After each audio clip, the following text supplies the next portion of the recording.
चोरी कर ली। राजा की चोरी करने के बाद वेश्याओं ने उसे मार डाला, मार करके कुएं में डाल दिया। धुंधकारी प्रेत बनता है। गोकर्ण नाम का आत्मदेव का पुत्र विद्वान बनकर के आया, पढ़ लिख करके आया काशी में। रास्ते में आ रहा धुंधकारी कभी भैंसा बन जाता, कभी बकरा बन जाता, आत्मदेव को परेशान करने लगा। आत्मदेव नाम का वो विद्वान पूछता है उस प्रेत से, तुम कौन हो भैया, मुझे क्यों परेशान कर रहे हो? धुंधकारी कहता है कि मैं तुम्हारा भाई हूं, प्रेत योनि को प्राप्त हो गया, मुझे मोक्ष दिलवाओ। गोकर्ण जी महाराज भगवान सूर्य से पूछते हैं, हे भगवान, मेरा भाई प्रेत योनि को प्राप्त हो गया, उसका उद्धार कैसे होगा?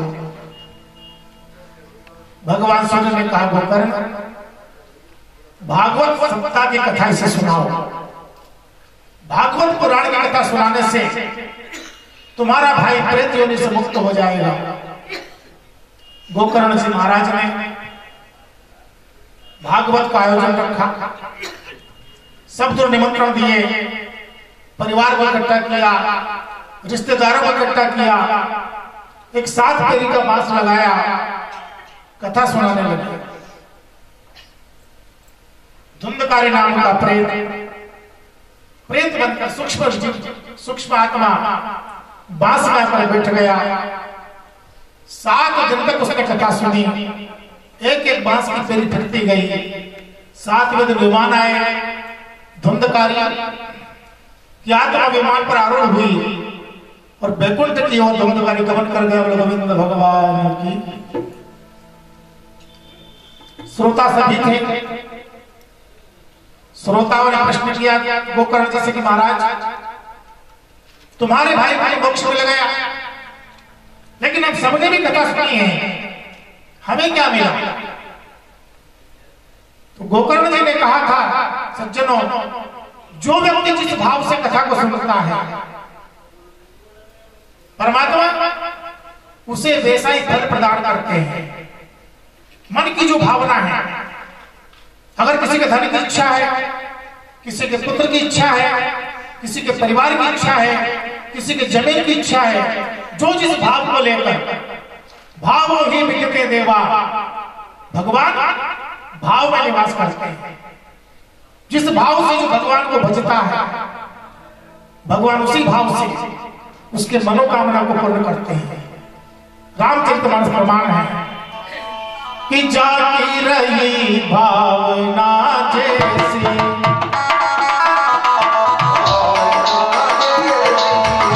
जाती रही भावना जैसी, जाती रही भावना जैसी,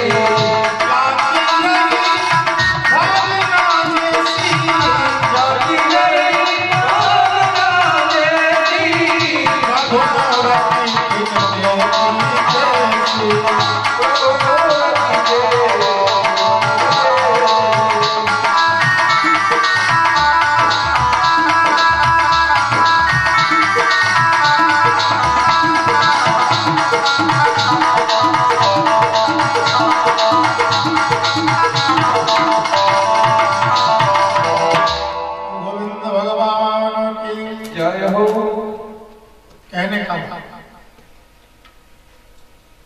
धुंधकारी जैसे प्रेत का उद्धार श्रीमद् भागवत महापुराण से हुआ है। वरना कहने का कई प्रकार के संसार में है। वेद व्यास जी महाराज ने वर्णन किया, सनत कुमार कथा सुना रहे हैं कि कथाएं बहुत हैं, लेकिन जीवन में एक नियम बना लो। माताएं बहनों के लिए कथाएं आती है कि जीवन में कुछ भी अगर व्रत नियम नहीं बन पाए, ये लिखा है भागवत पुराण में कि माताओं में वो शक्ति होती है, सतीत्व की शक्ति, जिसके आगे परमात्मा को झुकना, ये कैसा अन्याय हो रहा है? राम ने कहा अन्याय देवी, कौन सा अन्याय है? सुलोचना ने कहा अन्याय नहीं तो क्या है? कि क्षत्रिय विजेता बने ब्राह्मण के सामने।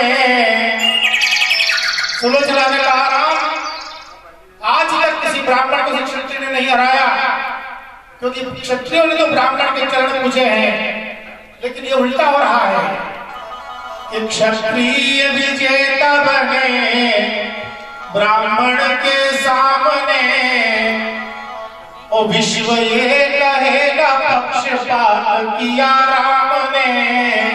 संसार कहेगा राम कि तुमने पक्षपात किया है।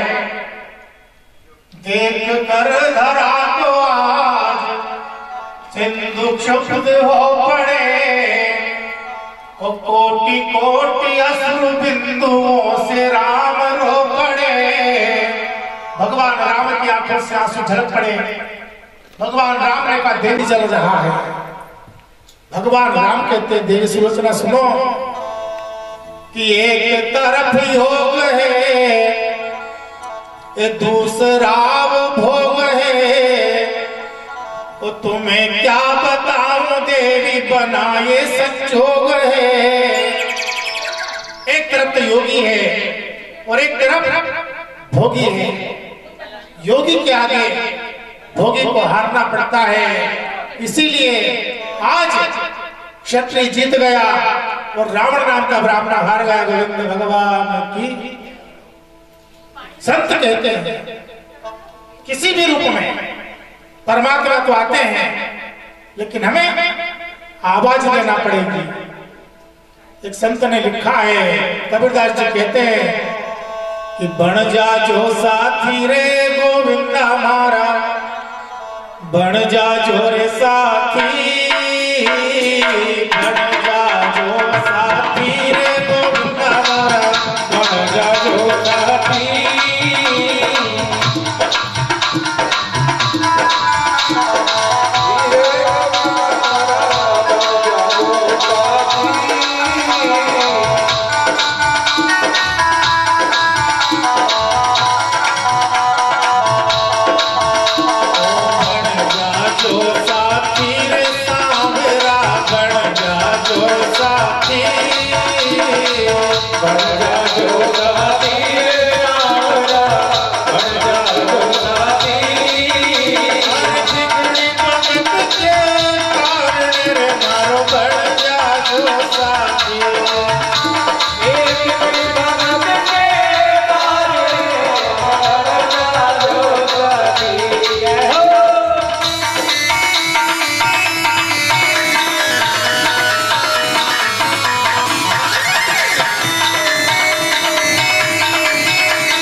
की